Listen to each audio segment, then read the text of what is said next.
آپ رضی اللہ تعالیٰ عنہ کو جب خلیفہ بنا دیا گیا تو آپ نے ایک خطبہ ارشاد فرمایا،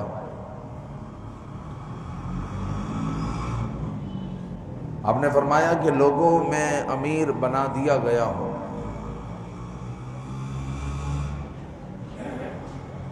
میں نے خود آ کر یہ نہیں کہا کہ میرے ہاتھوں پر بیعت کرو، میرا ہاتھ پکڑو، آپ نے فرمایا میں امیر بنا دیا گیا ہوں، حالانکہ میں تم سے بہتر نہیں ہوں،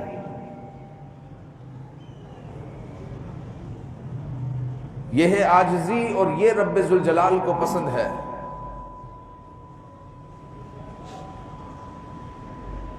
جس وقت آدمی یہ سوچ لے کہ میں سب کچھ ہوں تو اس وقت وہ کچھ بھی نہیں ہوتا۔ حضرت ابوبکر صدیق رضی اللہ تعالیٰ عنہ فرماتے ہیں کہ میں تم سے بہتر نہیں ہوں اور مجھے امیر بنا دیا گیا ہے، تو لوگوں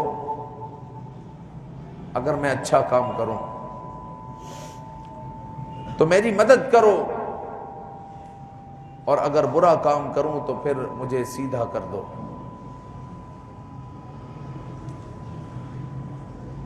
سیدنا صدیق اکبر رضی اللہ تعالیٰ عنہ کی عاجزی دیکھیں کہ آپ فرماتے ہیں کہ میری مدد کرو اگر میں اچھا کام کر رہا ہوں، اور اگر برا کام کروں، کوئی خلاف شرع کام کروں تو پھر مجھے سیدھا کر دینا،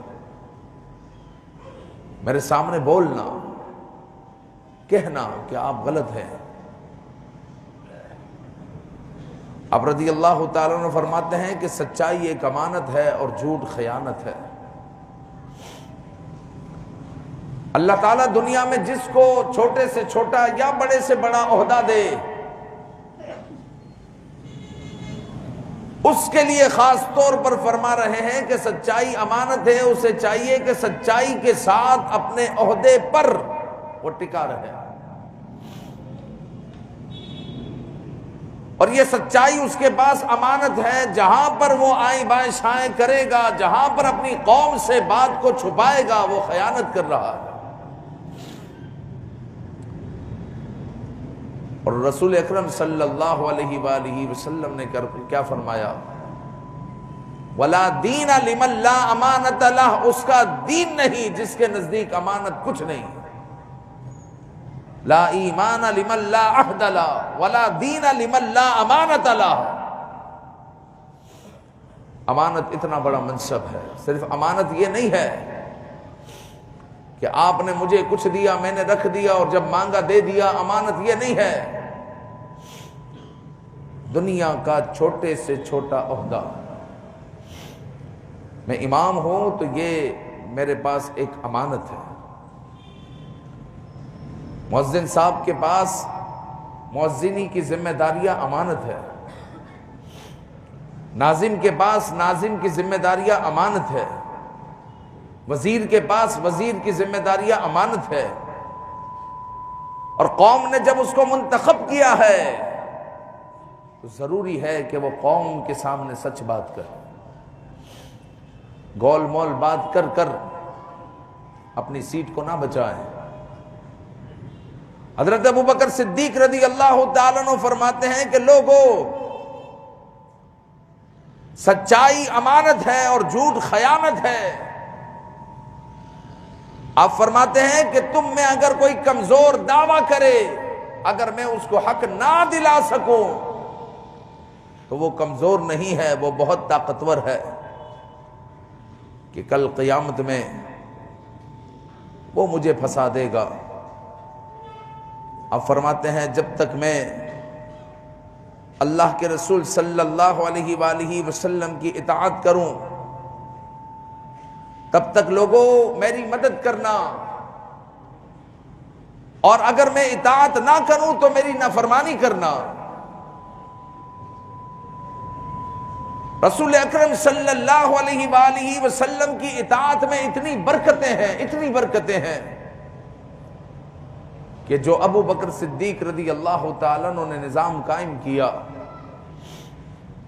فتنوں کو آپ نے کچلا اور رسول اکرم صلی اللہ علیہ وسلم کے دامن کو مضبوطی سے تھامے رکھا، اور اپنی زندگی میں آپ نے حضرت عمر فاروق رضی اللہ تعالی عنہ کو منصب خلافت عطا فرمایا۔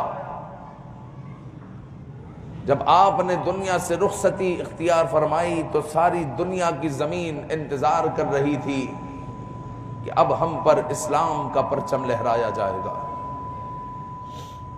اور یہی ہوا، کیونکہ صدیق اکبر نے سارے فتنے کچل دیے تھے۔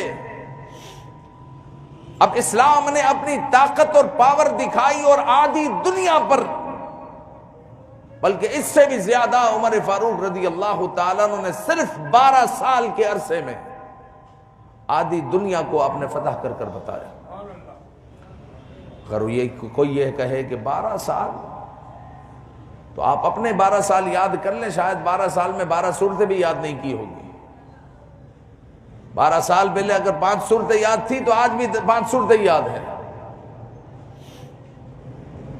تو کیا ترقی ہوئی دن میں، اور دین میں کیا ترقی ہوئی۔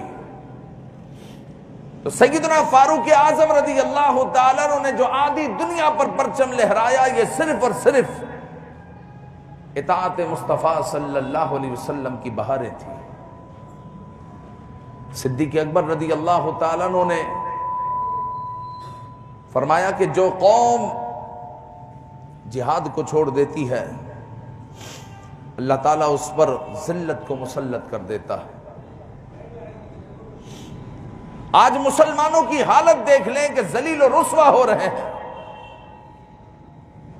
ابھی ثاقب رضا مصطفائی صاحب دورے پر گئے تھے شام کے، تو رو رو کر وہ بیان کر رہے تھے کہ شام کی حالت کیا ہے۔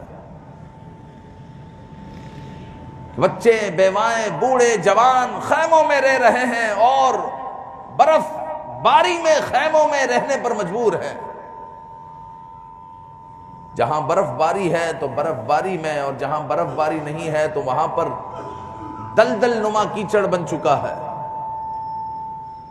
اور دلدل نما کیچڑ کی وجہ سے وہ لوگ وہاں پر رہ رہے ہیں۔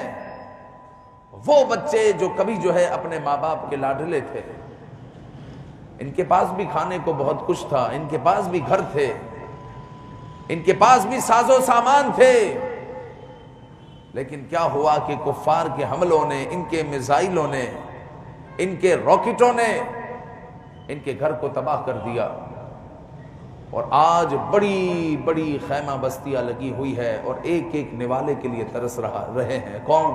ہمارے مسلمان۔ آج پاکستان اگر محفوظ ہے تو اس کی وجہ صرف یہ ہے کہ ہم ایٹمی پاور ہے، اس کی وجہ یہ ہے کہ ہماری فوج ہر قسم کے جہاد کے لیے تیار ہے، ہر قسم کا جواب دینے کے لیے تیار ہے۔ اور جنہوں نے ہتھیار کو ترک کیا، جنہوں نے یہود و نصارہ کے کہنے پر ہتھیار جمع نہیں کیے، تو ان پر یہود و نصارہ آ گئے اور ان کو نوچ لیا، ان کو کھا لیا، برباد کر دیا۔ اور ہتھیار کو جمع کرنا، یہ جو ہمارے پاس خالد ٹینک ہے، تو گوری میزائل ہے، تو یہ والا ٹینک ہے، تو یہ والی ٹیکنالوجی ہے، تو یہ آئٹم بم ہے، یہ قرآن کے حکم پر عمل ہے۔ قرآن کہتا ہے کہ ہتھیار جمع کرو، ریاست کو ہتھیار جمع کر کر رکھنے چاہیے، چلے یا نہ چلے یہ تو بات کی بات ہے۔ جب کافر حملہ کرنے کی سوچے گا تو آپ کے ہتھیار کے بارے میں بھی 1 مرتبہ نہیں 100 مرتبہ سوچے گا کہ اگر ہم نے حملہ کیا تو ہمارا کیا ہوگا۔ تو مسلمان کی شان یہ ہے کہ وہ ہر وقت جہاد کے لیے تیار رہتا ہے۔ اور ابو بکر صدیق رضی اللہ تعالیٰ عنہ نے فرمایا، جس قوم نے جہاد کو ترک کیا اللہ تعالیٰ اس کو ذلیل و رسوا کرے گا۔ آج یہ ماحول بنا دیا گیا ہے کہ جہاد کی اگر کوئی بات کرے تو ایسے بھی کم بخت لوگ ہیں جو کہتے ہیں سیاسی بات کر رہا ہے۔ اور بھائی قرآن مجید جہاد سے بھرا پڑا ہے۔ قرآن مجید میں کتنی 100 آیتیں قرآن مجید میں ہے جہاد کی۔ یا پھر وہ کہے گا دہشت گردی والی بات ہے۔ یہ تو ہمارا قرآن ہمیں جہاد سکھاتا ہے۔ اگر اسلام کا پرچم عمر فاروق نے آدھی دنیا پر لہرایا تو جہاد کی برکتیں تھی، اور پھر امام مہدی تشریف لائیں گے اور امام مہدی پوری دنیا پر حکومت کریں گے جہاد کی برکت سے، جہاد کی برکت سے۔ اور جہاد اس کا نام نہیں ہے کہ کسی بھی جگہ پر جا کر پھٹ جائے جیسے ماضی قریب میں ہوا اور بے گناہ مسلمانوں کو یا کافروں کو مار دیا جائے۔ جہاد اس چیز کا تو نام نہیں۔ جہاد تو اس چیز کا نام ہے کہ رب ذوالجلال کے کلمے کو بلند کرنا، جہاد اس کا نام ہے۔ اس کلمے کو بلند کرنے کے لیے تمہیں کچھ بھی کرنا پڑے، لیکن ہوگا وہ ریاستی طور پر۔ تو صدیق اکبر رضی اللہ تعالیٰ عنہ فرماتے جس قوم نے جہاد کو ترک کیا اللہ تعالیٰ اس کو رسوا کر دے، اور مسلمانوں کی یہ رسوائی اور مزید رسوائی جو بڑھے گی، یہاں تک کہ مسلمانوں کے لیے زمین تنگ ہو جائے گی، وہ صرف اس وجہ سے کہ جہاد کو ترک کرنے کی وجہ سے۔ اور پھر مسلمانوں کی دنیا میں حکومت ہوگی اور ساری دنیا پر امام مہدی حکومت کریں گے، کس کی برکت سے؟ جہاد کی برکت سے۔ سیدنا صدیق اکبر رضی اللہ تعالیٰ عنہ فرماتے ہیں کہ لوگوں مجھے خلیفہ بنا دیا گیا، میں تم سے بہتر نہیں۔ آپ فرماتے ہیں سب سے بڑی عقل مندی یہ ہے کہ آدمی تقوی اختیار کرے، اور سب سے بڑی بے وقوفی یہ ہے کہ آدمی اللہ کی نافرمانی کرے۔ آج کل جو اللہ کا نافرمان ہے، جو مارکیٹ میں بیٹھ کر دغا بازی کر رہا ہے، جھوٹ بول رہا ہے، اس کو کہا جاتا ہے ارے بھائی بہت تیز آدمی ہے یار، کتنے دن کا مال پھنسا ہوا تھا یوں نکال دیا اس نے، چپڑی چپڑی باتیں کر کر، دھوکہ دے کر، فریب دے کر، دغا بازی کر کر۔ تو یہ اس کی عقل مندی نہیں ہے، اس کی بے وقوفی ہے، چونکہ وہ اللہ کی نافرمانی کر رہا ہے۔ اور اگر کوئی سچ بولے تو اس کو کہا جاتا ہے کہ بے وقوفی کر رہا ہے، اتنا سچ بولے گا تو تیرے پاس کون آئے گا، کون خریداری کرے گا تیرے سے؟ اور بھائی سچ بولنے والا بے وقوف نہیں ہے، عقل مند ہے، اور کل قیامت میں پتا چلے گا کہ عقل مند کون ہے اور بے وقوف کون ہے۔ صدیق اکبر رضی اللہ تعالیٰ عنہ فرماتے ہیں تقوی اختیار کرنے والا عقل مند ہے، اور جو اللہ کی نافرمانی کرے وہ جو ہے بے عقل ہے، وہ بے وقوف ہے۔ اور آپ فرماتے جس قوم میں بے حیائی آتی ہے اس قوم میں عمومی طور پر پھر مصیبتیں نازل ہوتی ہے۔ آج اگر دنیا مصیبتوں سے بھری ہوئی ہے، پاکستان مصیبتوں سے بھرا ہوا ہے، تو اس کی ایک وجہ یہ بھی ہے کہ بے حیائی کی طرف توجہ کیے ہوئے ہیں کافی عوام، کثیر عوام بے حیائی کی طرف توجہ کیے ہوئے ہیں۔ اور جس قوم میں حیا نہ رہے تو پھر اللہ تعالیٰ اس قوم کو مصیبتوں میں گرفتار فرما دیتا ہے۔ صدیق اکبر رضی اللہ تعالیٰ عنہ فرماتے ہیں اپنا محاسبہ کرو اس سے پہلے کہ تمہارا محاسبہ کیا جائے، اپنا حساب کتاب کرو۔ آج تو ایک دن کا جو بینک ہوتا ہے نا، بینک جب تک بند نہیں ہوتا جب تک بیلنس زیرو نہ ہو جائے، روز کی روز ہوگی کہانی۔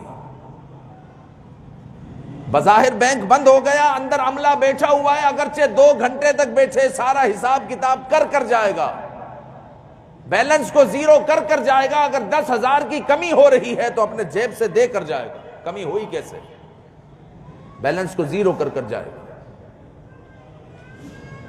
لیکن ہم جو ہے ہر دن گناہ میں گزارتے ہیں اور رات کو اپنا کوئی محاسبہ نہیں کرتے کہ میں نے آج کا دن کیسے گزارا، کتنی نمازیں پڑھی اور کتنی نافرمانی کی ہے۔ رب ذوالجلال کیا خبر میری آخری رات ہو، مجھے معاف فرما دے، جو بزرگوں کا طریقہ تھا۔ تو سیدنا صدیق اکبر رضی اللہ تعالیٰ عنہ فرماتے اپنا حساب کتاب کر لو اس سے پہلے کہ تمہارا حساب کتاب کیا جائے۔ یارے بھائیو، آج کسی کی عمر 50 سال 60 سال میں کوئی کھڑا ہوا ہے لیکن گزشتہ نمازیں باقی ہے، یہ بھی تو حساب کتاب کرنا ہے۔ اپنی نمازیں پڑھنا شروع کریں اس سے پہلے کہ اس کے بارے میں پوچھا جائے۔ اگر کسی کا لین دین ہے تو دے دے اس سے پہلے کہ اس کے بارے میں پوچھا جائے۔ کسی کی میراث دبائی ہوئی ہے، کسی کی دکان دبائی ہوئی ہے، کسی کا مال دبایا ہوا ہے، دنیا میں حساب کتاب کر کر جانا، ورنہ جو ہے آخرت کا حساب کتاب بہت سخت ہے۔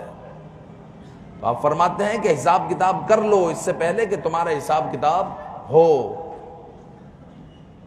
حضور علیہ الصلوۃ والسلام نے آپ کو منبر اقدس پر جنت کی بشارت دی، لیکن خوف خدا کا عالم یہ تھا کہ آپ کہا کرتے تھے کہ کاش میں کسی درخت کا کانٹا ہوتا، پھر وہ کانٹا جھڑ جاتا اور ختم ہو جاتا اور کوئی حساب کتاب نہ ہوتا۔ ہائے مجھے حساب کتاب دینا ہے، کاش میں کسی درخت کا کانٹا ہوتا۔ اور پھر آپ رضی اللہ تعالیٰ عنہ کو ایک مرتبہ حضرت عمر نے دیکھا کہ زبان کو تھامے ہوئے ہیں اور اپنے آپ سے کہہ رہے ہیں کہ اس نے مجھے ہلاکت میں ڈال دیا۔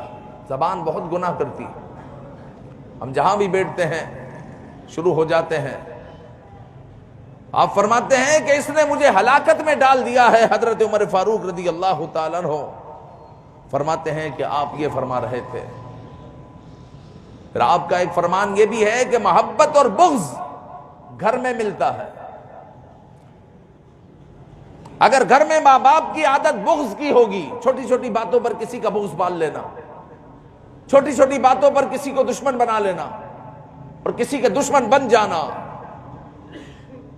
یا پھر چھوٹی چھوٹی باتوں پر رفع دفع کر کر محبتیں جو ہے نچھاور کرنا، محبتوں والی باتیں کرنا، یہ دو باتیں ہیں۔ اب فرماتے ہیں محبت اور بغض یہ گھر میں ملتا ہے۔ اگر آپ کا بچہ دیکھے گا کہ میرا باپ رفع دفع کرنے والا ہے، میرا باپ محبتیں بانٹنے والا ہے، اس کے اندر بھی محبت پیدا ہوگی، اور جب وہ پروان چڑھے گا، وہ بڑا ہوگا، اگر آپ کی معافی کی عادت تھی تو آج بچے کی بھی معافی کی عادت ہوگی۔ اگر آپ کی رفع دفع کرنے کی عادت تھی، آپ کی غلا غیبت کرنے کی عادت نہیں تھی تو اس کی بھی عادت یہی ہوگی۔ اور اگر آپ چھوٹی چھوٹی باتوں کو بغض کا پہاڑ بنا کر دل میں رکھ لیتے تھے، چھوٹی چھوٹی باتوں کو بڑا بڑا کر کر کیا کرتے تھے اور دشمنی پالا کرتے تھے، تو یاد رکھیں کہ پھر بچے کے اندر بھی یہ جو ہے وراثت میں آپ دے رہے ہیں اس کو۔ آپ فرماتے ہیں محبت اور بغض گھر سے ملتا ہے، وراثت میں ملتا ہے۔ اپنے بچوں کو جو دو گے بچہ وہی لے گا۔ سیدنا صدیق اکبر رضی اللہ تعالیٰ عنہ فرماتے ہیں حرام کا ایک دروازہ انسان نہیں چھوڑتا، حالانکہ حلال کے 70 دروازے اس کا انتظار کر رہے ہوتے ہیں۔ جوا چلا رہا ہے آدمی، نہیں چھوڑتا، وہ سمجھتا ہے میں اس کو چھوڑ دوں گا تو کہاں جاؤں گا۔ صدیق اکبر رضی اللہ تعالیٰ عنہ فرماتے ہیں حالانکہ حلال کے 70 دروازے اس کا انتظار کر رہے ہیں کہ تو اس کو چھوڑ، تو اس طرف آ تو اللہ تعالیٰ اور ذریعے سے تجھے رزق دے گا۔ کوئی سود کی لین دین کر رہا ہے تو وہ اس کو چھوڑے، اللہ تعالیٰ اور ذریعے سے رزق دے گا۔ کوئی جھوٹ بول کر روزی کما رہا ہے تو وہ اس کو چھوڑے، اللہ تعالیٰ اور ذریعے سے رزق دے گا۔ بعض ایسے سیٹ بھی ہے جو اپنے بچوں کو، اپنے نوکروں کو جھوٹ بلواتے ہیں، اور بیچارے نوکر یہ سمجھتے ہیں جھوٹ نہیں بولیں گے تو نوکری سے نکال دیے جائیں گے۔ تو اگر کوئی ایسا بیٹھا ہوا ہے تو وہ ذرا سوچے، پھر 14 اور 15 گھنٹے جاب کرنے کا کیا فائدہ کہ آپ 15 گھنٹے کے بعد گھر پر لوٹ رہے ہیں اس حال میں کہ ہاتھ میں رزق حرام ہے۔ رزق حرام کمانے کے لیے گھر سے نکلے تھے، رزق حلال کے لیے نکلے تھے۔ تو سیٹھ کے کہنے پر بھی جھوٹ نہیں بولنا، سچ بولنا، اس کو بتائیں کہ میں رزق حلال کمانے آیا ہوں۔ ورنہ یہ موبائل چھیننے والے اور ڈاکہ ڈالنے والے کے درمیان اور میرے درمیان کیا فرق رہ گیا؟ وہ بھی رزق حرام کما رہے ہیں، میں بھی رزق حرام کما رہا ہوں، کیا فرق رہ گیا؟ میں رزق حلال کمانے آیا ہوں، جھوٹ نہیں بول سکتا میں، اس کو بتائیں۔ اگر ایسا نہیں ہو سکتا تو پھر کوئی اور جاب تلاش کریں۔ حضرت صدیق اکبر رضی اللہ تعالیٰ عنہ فرماتے ہیں انسان حرام کا ایک دروازہ نہیں چھوڑتا خوف کے مارے۔ انسان کو چاہیے کہ وہ اللہ پر یقین کر کر حرام کے دروازے کو چھوڑے تو 70 رزق کے دروازے اس کا انتظار کر رہے ہیں، 70 رزق کے دروازے اس کا انتظار کر رہے ہیں۔ اس طریقے کے ارشادات حضرت صدیق اکبر کے کافی ملتے ہیں۔ اللہ تعالی ہم سب کو سیدنا صدیق اکبر رضی اللہ تعالیٰ عنہ کی سیرت طیبہ پر اور آپ کے فرمودات پر عمل کرنے کی توفیق عطا فرمائے۔ آمین بجاہ النبی الامین صلی اللہ تعالی علیہ وآلہ وسلم۔